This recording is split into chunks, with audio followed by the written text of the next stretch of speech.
Mes frères, mes sœurs, mes parents bien-aimés dans le Seigneur, je vous salue dans le précieux nom de notre Seigneur Jésus-Christ. Le sous-thème de notre méditation de ce jour, c'est la doctrine de Balaam. La doctrine de Balaam. En fait, nous sommes en train de voir, nous sommes en train de découvrir, nous sommes en train de dévoiler les doctrines qui affaiblissent la foi du chrétien, que ce soit au sein même du corps du Christ, que ce soit en dehors du corps du Christ, toute forme d'organisation, toute forme de doctrine, d'enseignement qui viennent comme pour affaiblir ou anéantir la foi du chrétien, ce sont ces choses que nous sommes en train de voir tout au long de cette semaine. Et aujourd'hui, nous allons voir la doctrine de Balaam. Nous allons ensemble lire dans Apocalypse chapitre 2, au verset 14. Apocalypse chapitre 2, verset 14. Je nous lis la parole du Seigneur.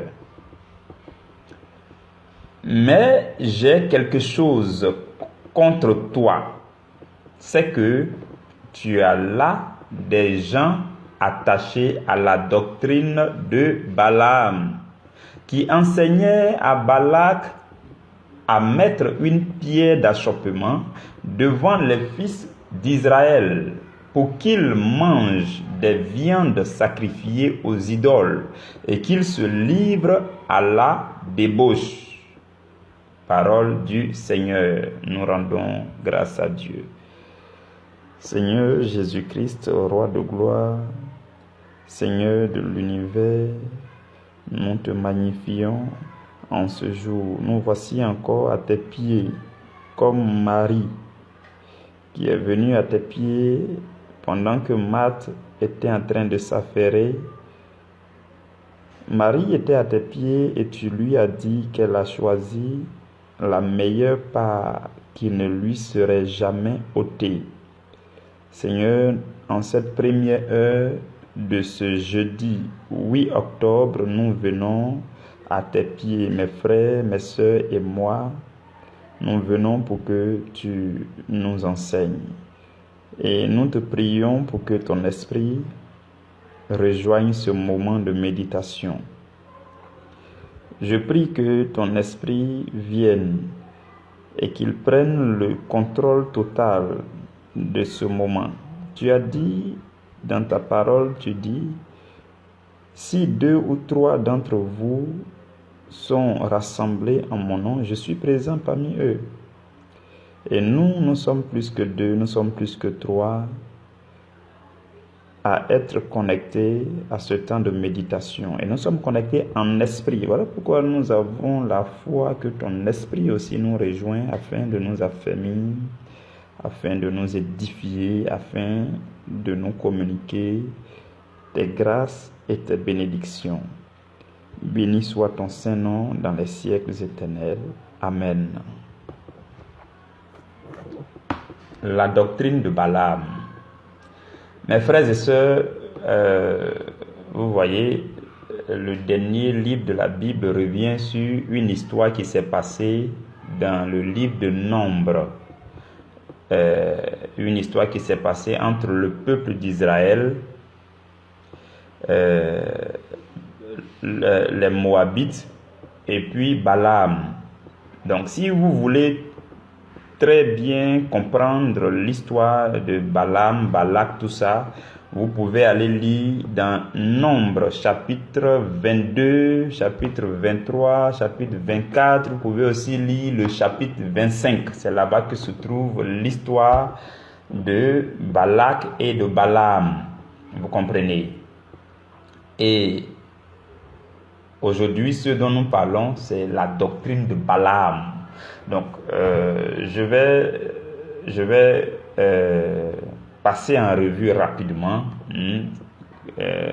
ce qui s'est passé dans le livre de Nombres, la Nombre 22, avec Balaam, Balak et autres.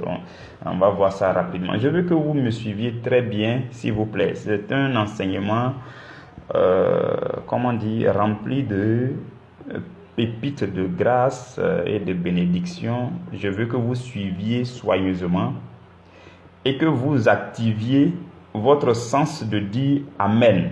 Vous voyez, il y a des gens qui disent Amen spontanément. À chaque fois qu'il y a une parole de grâce qui passe en l'air, ils disent Amen, Amen. C'est une très bonne attitude parce que lorsque nous sommes en train de prêcher, il y a ce qu'on appelle des déclarations prophétiques, des paroles de grâce qui s'échappent quand on parle. C'est des paroles qui s'échappent en l'air. Donc, il faut que ces paroles sont libérées pour vous.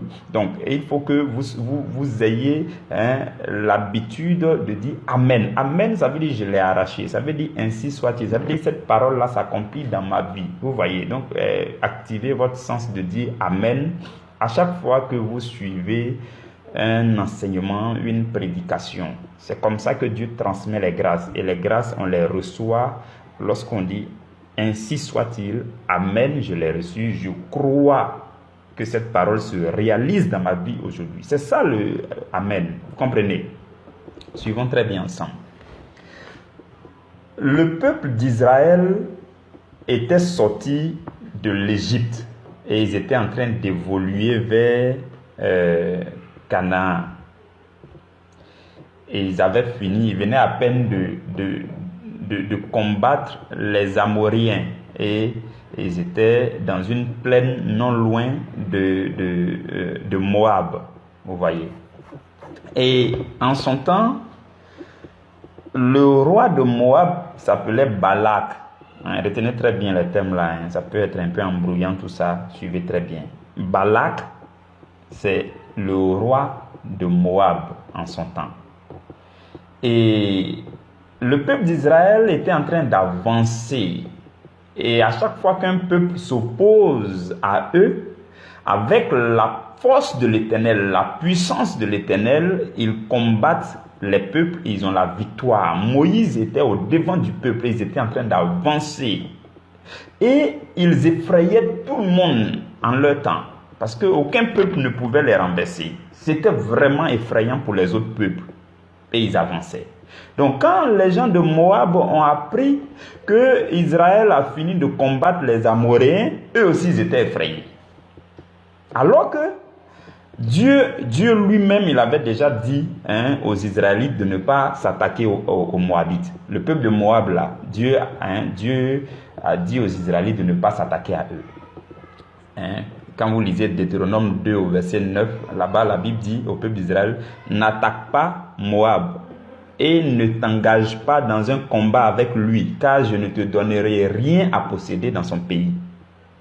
Et il dit, c'est aux enfants de Lot, ainsi de suite. En fait, Moab là, le pays de Moab, celui qui a fondé le pays de Moab, c'est un descendant de Lot. Quand vous lisez Genèse chapitre 19 verset 37, vous allez découvrir que quand Sodome et Gomorrhe ont été détruits et que Lot et ses filles sont parties, sa femme elle a été transformée en statue de sel, tout ça. Quand Lot est parti, là où il est parti habiter, dans cette région, il n'y avait pas d'hommes, tout ça, pour venir vers ses filles, pour qu'il ait des descendances. Donc, les filles de Lot vont le rendre ivre, et puis tout ça, et puis ils vont coucher avec lui. Donc, l'aînée de des filles de Lot, là, a enfanté un fils qu'elle a appelé Moab. Et c'est ce Moab-là qui est devenu le père des Moabites. Vous comprenez? Donc Dieu, sachant que c'est un descendant de Lot. Lot, c'est le neveu d'Abraham. Quand ils sont sortis de leur peuple qui sont venus, Lot est venu à Abraham. Donc là, tout ce qui est héritage, quand même, il faut que Lot ait sa partie. Donc là, le descendant de Lot, qui s'appelle Moab, là, Dieu a dit au peuple d'Israël, ne l'attaquez pas. Parce que celui-là, lui-là, il sort de Lot.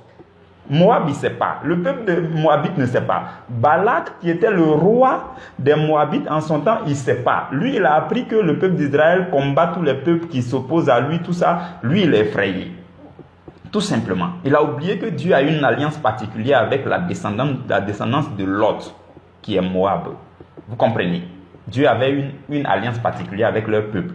Même si Israël écrasait tous les autres peuples, il n'avait pas le droit, selon Deutéronome 2, verset 9, il n'avait pas le droit d'écraser les Moabites. D'ailleurs, même quand vous lisez dans la généalogie de Jésus, vous allez découvrir que Ruth, qui a donné Obed avec Boaz, Ruth, elle était Moabite. Quand vous lisez le livre de Ruth, vous allez découvrir qu'effectivement, Ruth, c'est la belle-fille de Naomi qui a suivi Naomi jusqu'à Bethléem, ainsi de suite, ainsi de suite. Donc, Dieu avait prévu que dans la lignée du Messie, Lot puisse avoir son côté. Donc, Dieu n'avait rien à voir avec les Moabites. Et Balak, le roi de Moab, lui, il va s'effrayer cadeau. Il a peur. Qu'est-ce qu'il va faire? Il va aller voir Balaam. Balaam, c'était un devin. Donc, pour dire à Balaam, viens, tu vas maudire ce peuple, ainsi de suite, tout ça. Voici leur histoire. Vous pouvez lire dans le livre de Nombres. Vous allez bien vous imprégner de leur histoire.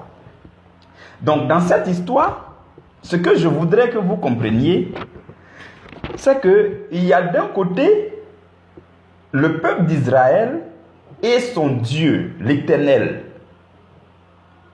qui les a bénis.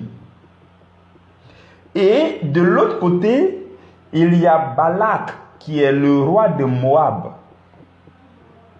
Et Balaam, que Balak est parti appeler, Balaam c'est un débain, que Balak est parti appeler pour dire, viens, tu vas maudire le peuple. Donc voici les deux camps qui se présentent là.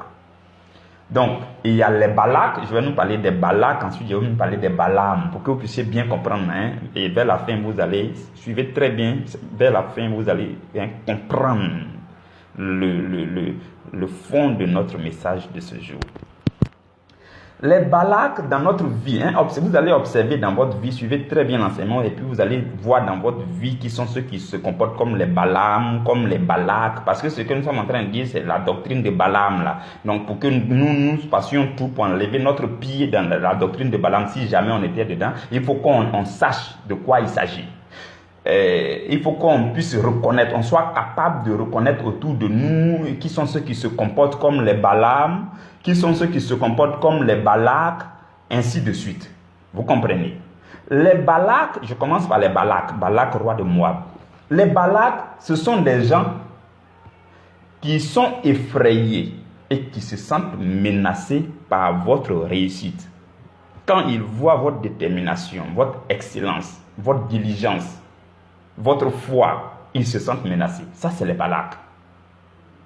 C'est ça les Balak. Les Balak, ils peuvent être chrétiens, comme ne pas être chrétiens. En tout cas, les Balak sont des gens que votre réussite les menace. Votre succès les menace. Autour de vous, là, s'il y a quelqu'un que votre succès menace, là, celui-là, c'est un Balak. Parce que dans Nombre 22, verset 3, la Bible dit que Moab était très effrayé en face du peuple d'Israël. Et ils étaient saisis de terreur. Donc Balak et son peuple Moab, ils étaient effrayés. Ils étaient saisis de terreur en face des enfants d'Israël. Donc toi, tu es chrétien, Dieu est de ton côté, tout ce que tu fais, ça marche. Même quand ça ne marche pas, ta foi est maintenue en Dieu. Tu es déterminé à aller de l'avant. Tu ne guettes que le succès. Et coûte que coûte, tu vas parvenir au succès. Donc quand il y a des gens, quand ils te voient comme ça, ce sont des Balak. Eux, ils sont effrayés en même temps. Ils sont effrayés. C'est ça les Balak. Les Balak encore, ce sont des gens qui, à un moment donné, les plus mauvais Balak là, à un moment donné, ils vont commencer à chercher voies et moyens pour vous nuire, pour vous faire du mal, pour vous éliminer. Ça, c'est les plus mauvais Balak. Il y a des Balak autour de nous, ouvrez bien les yeux. Et ce que nous sommes en train de dire aujourd'hui doit être encore une raison pour que vous puissiez vous planter encore dans le Seigneur à cause des Balak et ainsi de suite.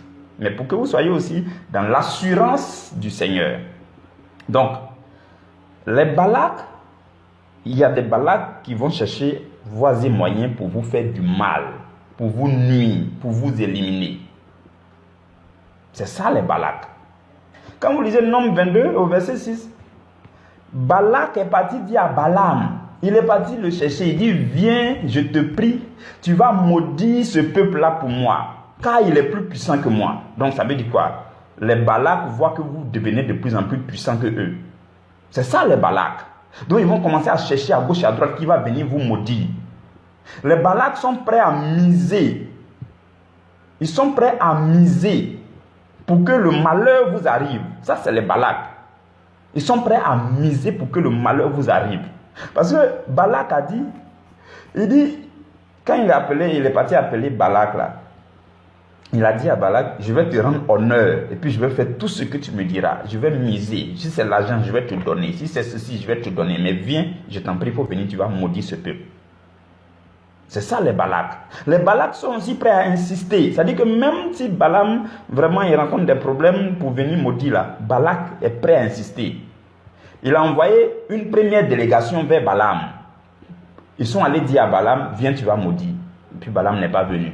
Il a insisté pour envoyer une deuxième délégation. La Bible dit, dans Nombre 22, 15, que Balak envoya de nouveau des chefs en plus grand nombre et les plus considérés que les précédents. Donc il insiste, il envoie des gens vers Balaam. Il dit à Balaam, viens, tu vas maudire, viens. Donc ça c'est les Balaks. Les Balaks sont prêts à miser. Ils sont prêts à insister pour que le malheur vous arrive. Ça c'est les Balaks. Vous comprenez? C'est ça les Balaks. Maintenant les Balaam, on va voir les Balaam maintenant pour que vous puissiez comprendre. Les Balaam, ce sont des devins. Des devins. Bon, je ne sais pas si je vais dire des prophètes, mais en tout cas, ce n'est pas prophète. Parce que lui, il était païen. Il n'était pas du milieu du peuple d'Israël. Lui, il était ailleurs. Donc, on ne peut pas dire qu'il est israélite. Et tous ceux qui n'étaient pas israélites en son temps, c'est eux qu'on appelle païens. Mais lui, il avait un don similaire au don prophétique. On dira qu'il est prophète païen. Voilà, on peut le dire comme ça. Mais c'est un devin. Le mot correct, c'est le devin. Vous comprenez? Donc les Balaam, ce sont les devins. Donc quand les Balaks vont chercher à vous faire du mal là, ils vont aller se trouver souvent les Balaam, les féticheurs, les marabouts, les occultismes, tous ceux qu'ils peuvent, ce qu'ils peuvent donner, ce qu'il faut donner pour vous maudire là, ils peuvent aller les voir. Vous comprenez? Ça c'est le comportement des Balaks qui vont chercher les Balaam. Les Balaam, ce sont des gens qui sont capables d'entrer en contact avec des divinités d'un peuple. Avant de parler sur le compte de ce peuple, ils entrent dans le spirituel en contact. Je vous dis, comprenez en même temps souvent les choses qui se passent. Quand quelqu'un s'en va voir un féticheur, un marabout, et puis il s'en va lui demander, il faut maudire telle personne. Quand il s'en va, ce que le féticheur fait, le féticheur va consulter les dieux, les divinités. Et il peut aller plus loin. Si c'est un féticheur qui se respecte, il peut aller plus loin pour entrer en contact avec votre Dieu. C'est-à-dire, il consulte les divinités, pour voir est-ce que le Dieu de celui-là me permet de le maudire. Est-ce que le Dieu de celui-là n'est pas plus fort que moi? C'est comme ça qu'ils font leur travail. Donc quand quelqu'un s'en va voir un féticheur pour qu'on vous lance un sort, le féticheur, qu'est-ce qu'il fait? Il analyse, il vous regarde. Et puis s'il voit que votre Dieu est plus fort que lui, il ne peut pas. Il ne peut rien faire. Donc ils entrent en contact avec les divinités des gens, les divinités des autres. Et c'est quand ils voient que votre Dieu lui permet de vous maudire, ou bien c'est quand ils voient une faille, c'est là qu'il peut prononcer une parole de malédiction et cette parole arrive. Balaam en son temps, il avait la réputation de ça. Quand vous lisez Nombre 22 verset 6, Balak dit, je sais que celui que tu bénis est béni, je sais que celui que tu maudis est maudit. Il parle de Balaam comme ça. Balaam, là, les gens le connaissaient comme quand quelqu'un, quand il prononce malédiction, ça arrive. Voilà pourquoi Balak s'est levé pour aller le chercher, pour dire, viens, tu as maudit ce peuple. Donc les Balaam sont des devins. Ils ont un don prophétique. Ils entrent en contact avec les dieux. Et s'ils voient qu'il y a une faille, ou bien s'ils voient que le Dieu de tel peuple est plus faible, ainsi de suite, ils peuvent se permettre de prononcer des malédictions sur ce peuple. Voilà pourquoi Balaam a pu entrer en contact avec un Dieu qui n'est pas son Dieu. Parce qu'il était un devin, il avait le don prophétique en tant qu'un, il avait ce don-là. Donc il l'exerçait correctement. Il était quand même honnête envers lui-même. Donc il a pu entrer en contact avec l'Éternel. L'Éternel dit, mon ami, ce peuple-là, moi je les ai déjà bénis. Tu ne peux pas les maudire. Et il s'est rendu compte que l'Éternel, là, il est plus fort que les dieux des autres peuples, les petits dieux des autres peuples, là. Il est plus fort que eux. Vous comprenez? C'est ça les Balaam. Maintenant, les Balak et les Balaam, c'est des gens qui sont prêts aussi à faire des sacrifices de sang. Oui, comprenez ça. Oh, ils sont vraiment prêts à faire des sacrifices de sang. Quand Balak est parti appeler Balaam, là, parce que finalement Balaam est venu. Donc quand Balaam et Balak se sont rencontrés là, ils sont allés faire des sacrifices. Ils sont allés dans un endroit, ils ont fait des sacrifices.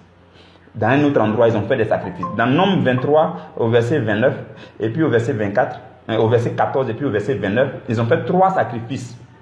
À chaque fois, ils mettaient 3 autels et puis ils sacrifiaient 7 taureaux et puis 7 béliers.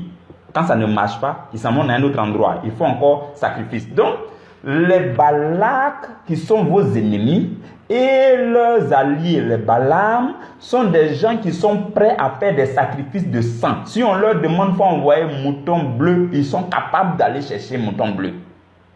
Même souvent, si on leur demande de donner leurs enfants, ils sont capables de tuer leurs enfants juste pour vous faire du mal. Ça, c'est les Balak. Ils sont prêts pour faire les sacrifices de sang. Ils sont méchants.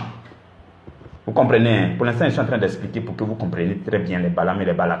Et ce que je veux vous dire aussi, c'est que ce n'est pas toujours forcément le sacrifice de sang. Quand vous lisez le livre Actes des Apôtres, quand Paul était revenu à Jérusalem, les gens étaient en train de le persécuter. La Bible dit qu'il y a plus de 40 personnes. Dans Actes 23, verset 21, la Bible dit qu'il y a plus de 40 personnes qui se sont engagées avec des imprécations contre eux-mêmes. Et ils ont décidé de ne rien manger, ni de ne rien boire, jusqu'à ce qu'ils aient tué Paul.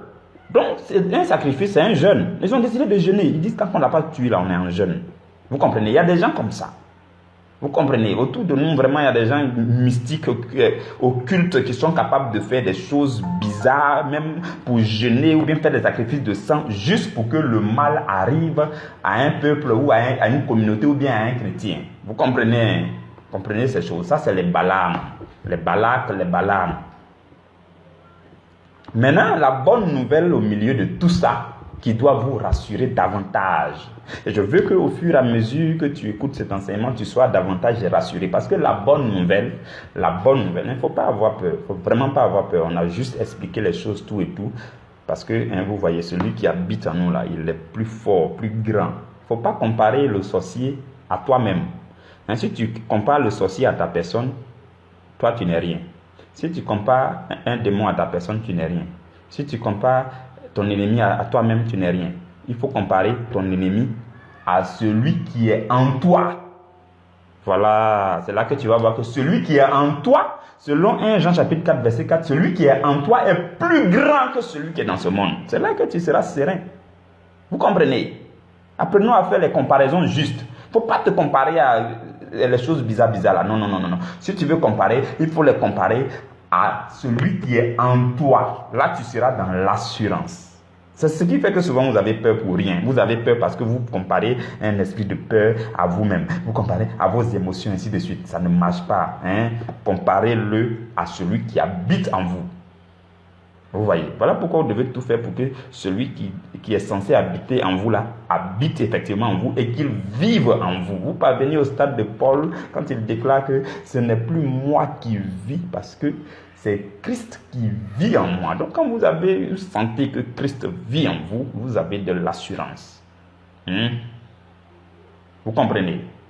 La bonne nouvelle, c'est que quand vous êtes déjà béni là, et que vous demeurez dans cette bénédiction, quand Dieu, le Dieu créateur du ciel là, quand c'est lui qui vous a béni et que vous êtes sous sa grâce, vous demeurez à son abri, personne d'autre ne peut vous maudire sur cette terre.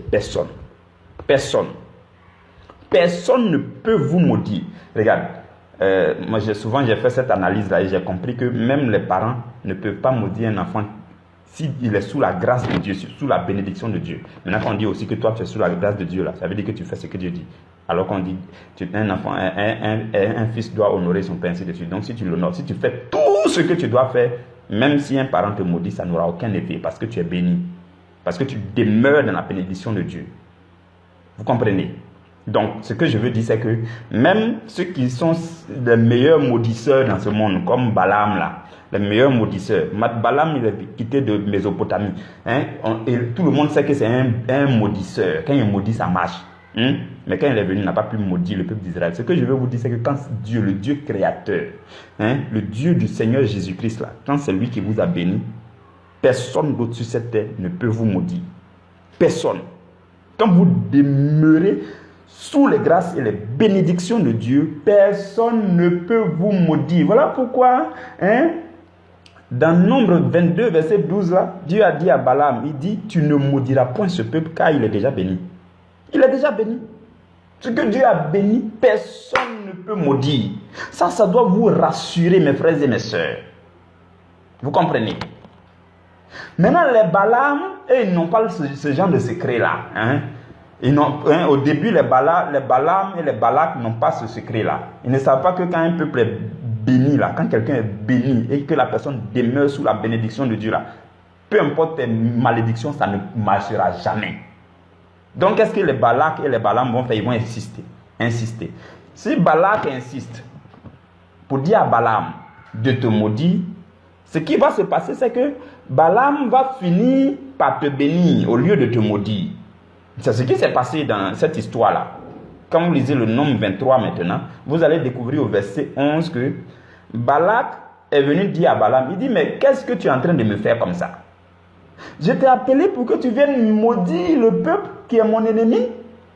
Et puis voilà, tu es en train de les bénir. Parce que Balaam, là, il était un devin, même s'il était païen, il avait un vrai don prophétique. Donc quand il ouvre la bouche maintenant, au lieu que autre chose sorte, c'est les bénédictions qui sortaient. C'est l'Éternel qui parlait dans sa bouche. Donc, au lieu de maudire là, lui, il bénissait. Donc, je vous dis, soyez encore davantage rassurés. Parce que les Balak, les Balaam qui sont autour de vous là, s'ils ne font pas attention à un moment donné là, hein, ils cherchent à vous maudire, mais c'est bénédiction qui va sortir de vous. Voilà pourquoi c'est à leur sujet que la Bible dit, il a transformé la malédiction en bénédiction. Donc, ce qui va se passer, c'est que sans s'en rendre compte, Balaam sera en train de vous bénir au lieu de venir maudire. Et il a béni le peuple d'Israël, hein, au lieu de maudire, il a béni par 3 fois. Vous comprenez? Et Balaam ne fera que maudire, Balaam ne fera que bénir, pardon, même si Balak insiste. Vous comprenez?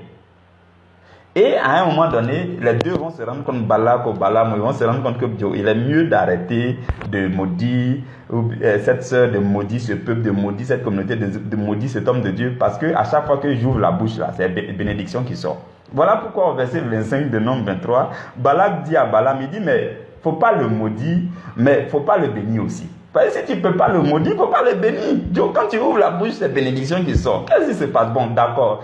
Si tu n'arrives pas à le maudire, il ne faut pas le bénir aussi. Vous comprenez? C'est drôle leur histoire là. Et c'est vraiment rassurant pour vous et moi.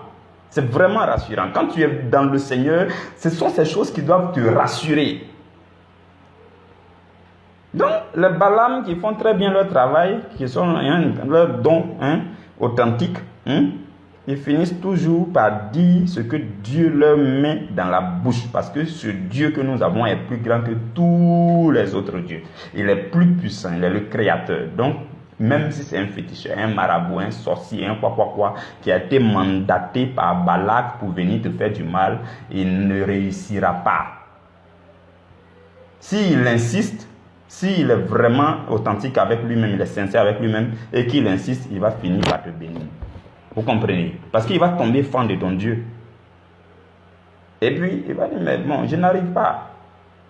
Vers la fin même, là, si vous lisez très bien, vous allez vous rendre compte que Balaam parlait comme s'il était un peu fan du peuple d'Israël. Ils ont les privilèges, les bénédictions, les grâces de Dieu sont dans leur vie, tout ça. Balaam était en train d'être... notre Dieu a fini par séduire Balaam. Vous comprenez? Voilà pourquoi il n'arrivait plus à se contrôler. Tout ce qu'il disait, c'était les grâces et les bénédictions. Donc, Personne ne peut vous maudire tant que vous êtes sous la bénédiction de Dieu. Personne. Vous comprenez, mes frères et mes sœurs. Maintenant, pour que vous demeuriez sous la bénédiction de Dieu, il y a un secret. Parce que le peuple d'Israël avait son secret. Si Balaam ne réussissait pas à maudire et autres, et puis Balaam dit que ce peuple-là, vraiment, je ne peux pas les maudire, c'est parce que le peuple d'Israël avait son secret. Il y a quelque chose qui maintenait le peuple d'Israël sous la bénédiction de Dieu. Parce qu'une chose est de dire que Dieu m'a béni, et une autre chose est de se maintenir dans cette bénédiction. Vous comprenez? Et la Bible dit que Balaam, il a tout fait, et il a commencé à dire que Dieu n'aperçoit point d'iniquité en Jacob. Voici le secret, je vous donne leur secret rapidement en quelques points. Donc, ils étaient sous la bénédiction de Dieu et ils demeuraient bénis parce qu'il n'y avait point d'iniquité en eux. Premier point. Il n'y avait point d'injustice en eux. Ils considéraient Dieu comme leur roi. Le verset 21 de Nombre 23. Et ils faisaient de Dieu l'objet de leur allégresse. Est-ce que Dieu est l'objet de ton allégresse? Est-ce que Dieu même, tu l'adores comme il se doit? Est-ce que tu le loues comme il se doit? Est-ce que, au-delà de tout ça, est-ce que l'iniquité n'est pas en toi? Est-ce que quand Dieu te regarde, Dieu ne voit pas en toi de l'injustice? Et la Bible dit dans ce verset-là que l'Éternel, son Dieu, est avec lui. Si tu es dans tout ça, l'Éternel, ton Dieu, sera avec toi. Et tant que l'Éternel, ton Dieu, sera avec toi, tu seras béni et tu vas demeurer sous la bénédiction de l'Éternel, ton Dieu. Voici le secret du peuple d'Israël. Voilà pourquoi Balaam a dit, mais ce peuple, il est béni. Et il continue d'être béni. Ils ont fait sacrifice une fois, sacrifice deux fois, sacrifice trois fois. Peut-être entre le premier sacrifice et puis le deuxième sacrifice, il y avait 1 mois, 2 mois, 3 mois, je ne sais pas. Mais le peuple d'Israël était toujours sous la bénédiction de Dieu. Voilà pourquoi toi, si tu dois tout faire pour rester sous la bénédiction de Dieu. Maintenant, on va se rendre compte que, c'est là maintenant j'ai parlé de doctrine de Balaam à proprement dit. On va se rendre compte que Balaam, Balak, eux tous confondus, ils n'ont rien pu faire. Ils n'ont pas pu prononcer de paroles de malédiction sur le peuple d'Israël. Ils n'ont rien pu faire. Qu'est-ce qui va se passer? Ils vont essayer de faire un calcul. Donc, si on n'arrive pas à les maudire, ça veut dire qu'ils sont sous la bénédiction de leur Dieu. Bon, qu'est-ce qui les maintient sous cette bénédiction? Qu'est-ce qu'on peut faire pour les faire sortir de cette bénédiction? Bon, vous voyez, la Bible dit par exemple que ce qui crée une séparation entre notre Dieu et nous, ce sont nos péchés, ce sont nos crimes.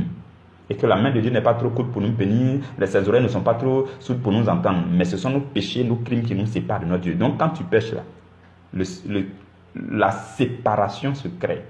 Il y a un obstacle qui vient se mettre entre toi et puis ton Dieu. Donc, qu'est-ce qui va se passer? Balaam va dire à Balak, il dit, bon, tu vas leur tendre des pièges pour les faire tomber dans le péché. Voici la doctrine de Balaam. Balaam va commencer à enseigner ça à Balak. Il dit à Balak, je ne peux pas les maudire, mais ce que je te recommande, il faut les séduire, il faut leur mettre les bâtons dans les roues. Il faut leur mettre les pièges.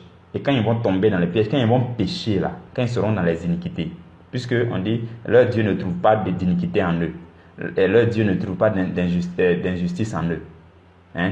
Quand leur Dieu va trouver d'iniquité en eux, peut-être ça va créer une séparation entre eux et puis leur Dieu. Et puis alors maintenant, il va avoir... Vous comprenez. Quand vous lisez Nombre 31, verset 16, vous comprenez mieux ce que je viens de dire. Parce que là-bas, la Bible dit, voici, ce sont elles qui, sur la parole de Balaam, ont entraîné les enfants d'Israël à l'infidélité envers l'Éternel. Donc, en son temps, à Moab, il y avait aussi les Madianites. Donc, les jeunes filles moabites et les jeunes filles madianites vont aller séduire le peuple d'Israël. Et vont les attirer dans la débauche, dans l'impudicité. Ils vont les faire tomber. Vous voyez, c'est triste. Donc, quand Balaam et Balak n'arrivent pas à vous maudire là, n'oubliez pas que ils peuvent vous tendre des pièges. C'est ce que Balaam a enseigné à Balak. et Balak a appliqué. Qu'est-ce qui va se passer comme résultat? Le peuple d'Israël a été frappé de la plaie. L'assemblée de l'Éternel a été frappée de la plaie. C'est triste. Donc, mes frères et mes sœurs, aujourd'hui, ce que nous sommes en train de dire, notre texte que nous avons lu dans Apocalypse 2,14 dit qu'il y a des gens qui sont attachés à la doctrine de Balaam. Et la suite dit, Balaam qui enseignait à Balak à mettre une pierre d'achoppement devant les fils d'Israël. Ce qui va se passer, ils vont trouver les féticheurs, ils vont trouver les occultismes, ils vont trouver les sorciers, ils vont tout faire pour vous maudire. Ça ne marchera pas. Ça ne marchera vraiment pas. Parce que vous demeurez en Dieu. Vous demeurez sous la grâce du Seigneur Jésus-Christ. Vous comprenez? C'est ce que les gens chercheront à faire.